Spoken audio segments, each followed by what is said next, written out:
ಮಂಡ್ಯ ಜಿಲ್ಲೆಯ ಮದ್ದೂರು ತಾಲೂಕಿನ ಕೊಪ್ಪದಲ್ಲಿರುವ ಎನ್ಎಸ್ಎಲ್ ಸಕ್ಕರೆ ಕಾರ್ಖಾನೆಯಲ್ಲಿ ಸಂಭವಿಸಿದ ಭೀಕರ ಸಿಲಿಂಡರ್ ಸ್ಫೋಟದಲ್ಲಿ ಖಾಸಗಿ ಸಂಸ್ಥೆಯ ಯುವ ಸಿಬ್ಬಂದಿಯೊಬ್ಬರು ಮೃತಪಟ್ಟಿದ್ದು, ಮತ್ತೋರ್ವ ಗಂಭೀರವಾಗಿ ಗಾಯಗೊಂಡಿರುವ ದಾರುಣ ಘಟನೆ ನಡೆದಿದೆ. ಶುಕ್ರವಾರ ಸಂಜೆ ಎನ್ಎಸ್ಎಲ್ ಸಕ್ಕರೆ ಕಾರ್ಖಾನೆಯ ಸಕ್ಕರೆ ಉತ್ಪಾದನಾ ಕಂಟ್ರೋಲ್ ರೂಂ ಬಳಿ ಅಳವಡಿಸಲಾಗಿದ್ದ ಏರ್ ಕಂಡೀಷನರ್ಗೆ ಗ್ಯಾಸ್ ತುಂಬಿಸುವ ವೇಳೆ ಆಕಸ್ಮಿಕವಾಗಿ ಗ್ಯಾಸ್ ಸಿಲಿಂಡರ್ ಸ್ಫೋಟಗೊಂಡಿದೆ.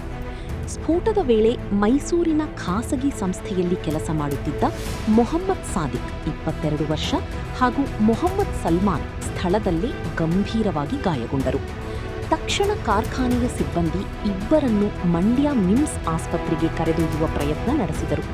ಆದರೆ ಚಿಕಿತ್ಸೆಗಾಗಿ ಸಾಗಿಸುವ ಮಾರ್ಗ ಮಧ್ಯೆಯೇ ಮೊಹಮ್ಮದ್ ಸಾದಿಕ್ ಮೃತಪಟ್ಟಿದ್ದಾರೆ.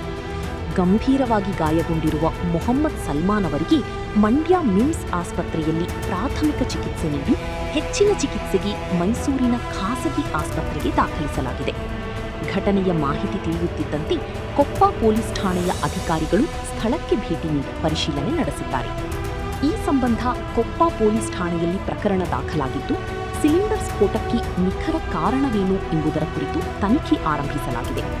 ಈ ದುರ್ಘಟನೆಯಿಂದ ಕಾರ್ಖಾನೆ ಸಿಬ್ಬಂದಿ ಹಾಗೂ ಸ್ಥಳೀಯರಲ್ಲಿ ಆತಂಕದ ವಾತಾವರಣ ನಿರ್ಮಾಣವಾಗಿದೆ. ಕರುನಾಡು ಟೈಮ್ಸ್ ಚಾನೆಲ್ನಲ್ಲಿ ಸುದ್ದಿ ಮತ್ತು ಜಾಹೀರಾತು ನೀಡಲು ಈ ನಂಬರ್ಗೆ ಕರೆ ಮಾಡಿ.